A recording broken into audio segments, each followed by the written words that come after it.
मुल्क के मुख्तलिफ इलाकों में मूसलाधार बारिशें जारी हैं। वक्फे वक्फे से जारी बरसात से कई इलाके ज़ेर-ए-आब आ गए। मुसलसल बारिश की वजह से दरियाओं नदी नालों में तुग़यानी की कैफियत है। पहाड़ी इलाकों में लैंडस्लाइडिंग ने भी लोगों की मुश्किलात मजीद बढ़ा दी।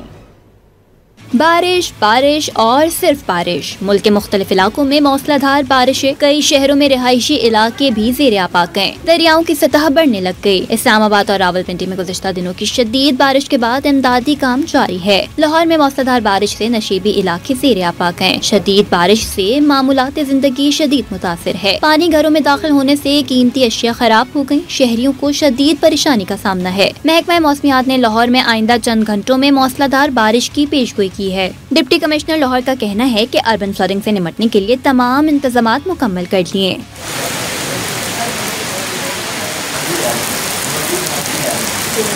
ननकाना साहब समेत पंजाब के मुख्तलिफ शहरों में बादल खूब बरसे। खैबर पख्तूनख्वा के मुख्तलिफ इलाकों में शदीद बारिश से शहरी इलाके ज़ेर-ए-आब आ गए। चारसदा और मर्दान में भी बारिश से सड़कें तालाब बन गयी। हरीपुर खानपुर में बारिश और लैंडस्लाइडिंग ने तबाही मचा दी। कई मकान तबाह हो गए। बड़ी चट्टान गिरने से शाहराह बंद हो गयी। महकमा मौसमियात के मुताबिक आइंदा 24 घंटों में कराची में भी हल्की फुल्की बारिश होगी। NDMA के मुताबिक मुल्क भर में हालिया बारिशों से 245 अफराद जाँ बहक और मुताद्दिद जख्मी हो गए। दूसरी जानिब महकमा मौसमियात ने मुल्क भर में मजीद बारिशों की पेशगोई कर दी है।